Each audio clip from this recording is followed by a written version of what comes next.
त्याला हे विचारायला पाहिजे होतं की इथल्या जिल्हा परिषदेचा उमेदवार आता कोणत्या पक्षातून उभा आहे, मागच्या वेळेला काँग्रेसमध्ये निवडून आलेला, हेही त्याला विचारायची गरज आहे ना. कोणीतरी म्हटलं जाऊ दे, त्याला काय बोलत बसले त्याच्यावर आपल्याला उत्तर इतकं द्यायचं, बाबा रे तुम्हाला माणसं कमी पडतात, आमच्याकडून माणसं उसनी घेतली जातात आणि तुम्ही तुमचं काम भागवतात. कुठे तो उमेदवार मागच्या वेळेला विजयी झालेला?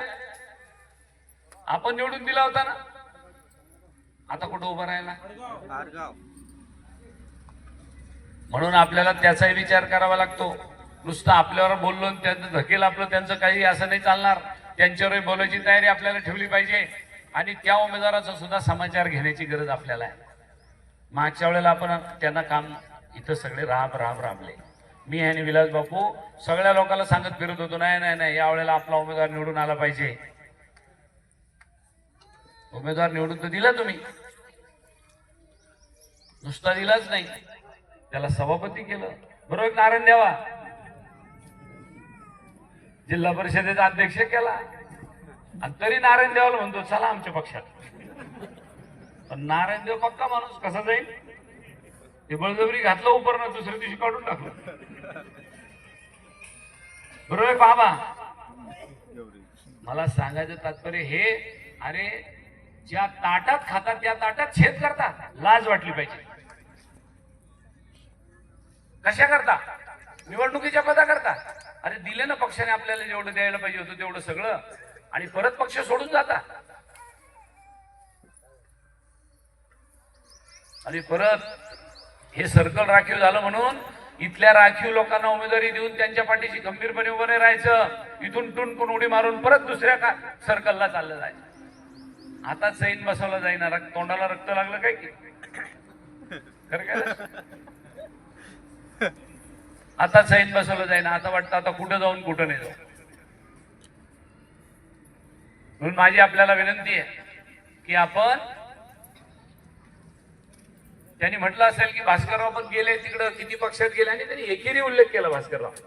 अजून मी तुमचा उल्लेख एकेरी करत नाही. आणि समोरचा उमेदवार काल परवा मिशा फुटल्या,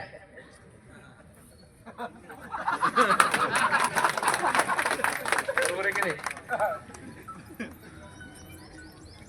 कारण मला जवरता त्या आणि भीमराव दादा इथं कैलास अण्णा बसले, आपले या सर्कल मधली सगळीच मंडळी, मी पंचायत समितीला त्यांच्या वडिलाला पराभूत करून निवडून आलेला आहे. अवतडे साहेबांनी मला पंचायत समितीची उमेदवारी दिली. बापू मी दादाला म्हणत होतो तात्याला उभं करा, आणि तात्या दादाला सांगून आले मला काय उभं राहायचं नाही, उभी भरायचं असेल तर करायचं असेल तर कल्याण काळेला करा. आमचे चालले भांडणं. मी म्हणतो तात्याला, तात्या म्हणते नाही डॉक्टर कल्याण काळेला. मला उमेदवारी दिली, अवतडे साहेब म्हणले पळा लागा कामाला, आणि जी उमेदवारी मिळाली ती घेतली आणि कामाला लागलो. वास्तविक माझा क्लेम त्यावेळेला जिल्हा परिषदेचा होता, परंतु माझं सर्कल हे ओबीसी राखीव झालं. पंचायत समिती ओपन राहिली. म्हटलं कल्याण आपल्या नशिबात पंचायत समिती असेल, कशाला संधी सोडितोच हान. आणि जशी टांग टाकली तशी अजून घुले साहेब बरं चाललंय दम्मा. काय कारण आहे? हे थोरा मोठ्यांचा आशीर्वाद, तिकीट दिलं आपल्या नेतृत्वाचा आशीर्वाद. आपण पुढे चालायचं असतं. कोणत्या वेळेला काय मिळणार आहे, आपल्या कर्मात काय लिहून ठेवलं माहित नाही. कर्म करत राहा, आज नाही तर उद्या आपल्या पदरात जे फळ मिळायचं ते मिळणारच आहे, ते कुणीही अडू शकत नाही.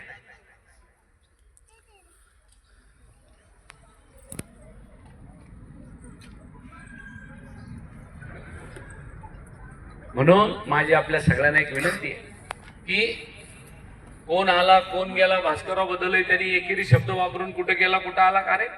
कमीत कमी भास्करराव पुन्हा सुबह का भूला, शाम को घर आया तो उसको क्या कहते नहीं, भुलावा नाही कहते. मला सांगायचं तात्पर्य हे की जरी कोणी गेलं असलं, काय त्यांना पश्चाताप झाला असेल मला माहित नाही. मी नाही म्हणलो त्यांना या, ते म्हणले नाही मला परत पक्ष द्यायचा आहे. ठीक आहे, माझ्याकडून स्वागत आहे. आम्ही तुम्हाला काढूनच दिलं नव्हतं पक्षातून, तुम्ही परत आलात, आपलं स्वागत आहे. आणि मला उमेदवारी पण पाहिजे. म्हणलं काय हरकत नाही, आम्ही बसून निर्णय करू, उमेदवारी पण देऊ. उमेदवारी दिली. आता प्रचारालाही आलो. मनात जळमट किंवा पोटात काळं ठेवून काम नाही करायचं. समोरच्याला कसं वागायचं तरी वागावं, पण आपण वागताना मात्र पोटात जर काळं ठेवून वागलो तर देव माझं भलं करीन का? पोटात एक आणि होटात एक ठेवलं तर नाही करणार. म्हणून माझी आपल्या सगळ्यांना विनंती आहे की आपण सुद्धा या तिन्ही उमेदवारासाठी अहोरात्र परिश्रम घ्या. हे निवडून आले म्हणजे तुम्हीच निवडून आले, ही वस्तुस्थिती आहे. हे निवडून आले म्हणजे तुम्ही निवडून आले, आणि तुम्ही निवडून आले म्हणजे मी निवडून आलो. मला सांगा, काही लोक म्हणतात हा उमेदवार असा आहे, तो उमेदवार तसा आहे. मग रावसाहेब दानवे कसा होता, मी कसा होतो? कोणी आणला निवडून? कल्याण काळे निवडून आला नाही, मी निवडून आलो नाही, तुम्ही निवडून आणलं. हे डोक्यात ठेवा. निवडून आणणारे तुम्ही आहात. तुम्ही ठरवलं.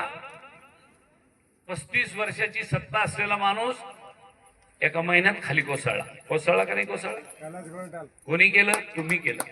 म्हणून माझी आपल्या सगळ्यांना विनंती आहे की यांना सुद्धा निवडून देणारे तुम्ही आहात. रात्रंदिवस काबाड कष्ट करावं लागेल. अफवाचं पेव फुटत असतं. अफवा कोणी ना कोणी पसरवतील. कोण काय म्हणला, भाषणात हे असे म्हणले, ते तसे म्हणले, काही डोकं लावायचं नाही. विलास बापून काय सांगितलं? 3 माणसं निवडून द्या. कल्याण काळेंनी काय सांगितलं? आपले 3 उमेदवार निवडून द्या. इतकंच डोक्यात ठेवायच्या पेक्षा वेगळं काय ठेवायची गरज आहे का आपल्याला? म्हणून त्याच्यावर आपल्याला चर्चा करायची नाही. राहिला प्रश्न मतदान का आपल्याला करावं, त्याचं उत्तर मी आपल्याला देतो. की मला सांगा की आपण सगळेजण शेतकरी कुटुंबातले किती रुपयाला खताची गोणी मिळाली हो यावर सीझनला? 500 रुपयाच्या खाली खताची गोणी घेऊन जा, मग बटन दाबा. हे भारतीय जनता पक्षाचं सरकार आहे. केंद्राने बाहेर राज्यातून, बाहेर देशातून आपल्याला युरिया मागायला पाहिजे होता. खरीपाच्या वेळेला आणि रब्बीच्या वेळेला युरिया आला नाही. जास्त पैसे गेले कोणाचे? शेतकऱ्याचे. कापूस आपण जिनीवर घेऊन गेलो, 14 क्विंटलच्या वर घेत नाही का? आता म्हणलं एवढा कसा काय पिकवला? अरे किती माल पिकवावा यालाही मर्यादा आहे का? मक्का पहिल्यांदा आपल्याकडे होती तेव्हा 1200, आता व्यापाऱ्यांनी खरेदी करून टाकली, झाली 1800. सोयाबीनची तीच परिस्थिती. एकीकडे शेतीमालाला भाव नाही, दुसरीकडे युरियाच्या किमती वाढून दिल्या. अशा परिस्थितीमध्ये आपण जर का परत विचार केला की नाही त्यांना मतदान देऊ, तर लोक काय म्हणतील? आम्ही ते सरकार काय म्हणाल भारतीय जनता पक्षाचं, आम्ही करू लागलो तेच बरोबर आहे. लोक तर धकू लागले. नाराजी व्यक्त करायचा दिवस येणारी 7 तारीख. या सरकारवरची नाराजी व्यक्त करायचा दिवस कोणता आहे? ते 7 फेब्रुवारी आहे. ही नाराजी जर व्यक्त केली तर त्यांना कळेल लोकांनी आपल्याला जिल्हा परिषदेमध्ये पाडलं, आणि म्हणून आता आपल्याला खताचे भाव खाली आणावे लागेल. आपली कापसाची खरेदी 14 क्विंटलहून 28 क्विंटलवर न्यावं लागेल. ते कधी करतील?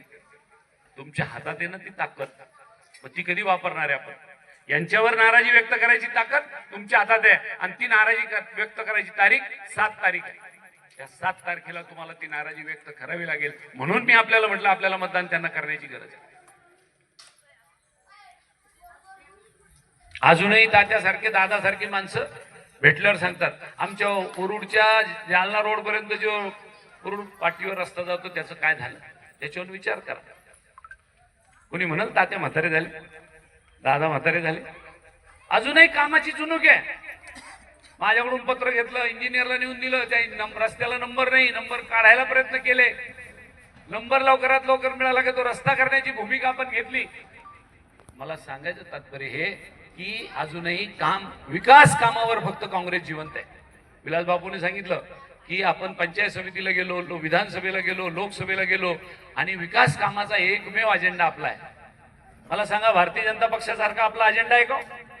माणसात माणसं ठेवायची नाही, चुलत्यात पुतण्या ठेवायचा नाही, पक्षात पक्ष ठेवायचा नाही.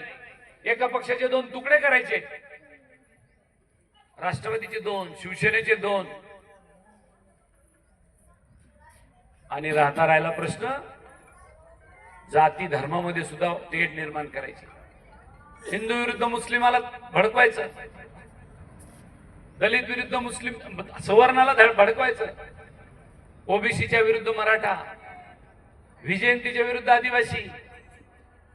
या जाती जातीमध्ये भांडणं करा धर्मात भांडणं करा, पक्षात भांडणं करा, आणि मी माझी खुर्ची मात्र शाबूत ठेवतो मुंबईला आणि दिल्लीला. हा धंदा या भारतीय जनता पक्षाने लावलाय. आपल्याला सुद्धा काळजी घ्यावी लागेल की कुठं आपण सहज म्हणून जाऊ नाही, आपली लई चांगली परिस्थिती करमाड सर्कलची आणि काय काम करायची गरज नाही, सीट तर आजच निवडून आलेलं आहे. आपल्याकडे ही लई पद्धत आहे सुधीर भाऊ.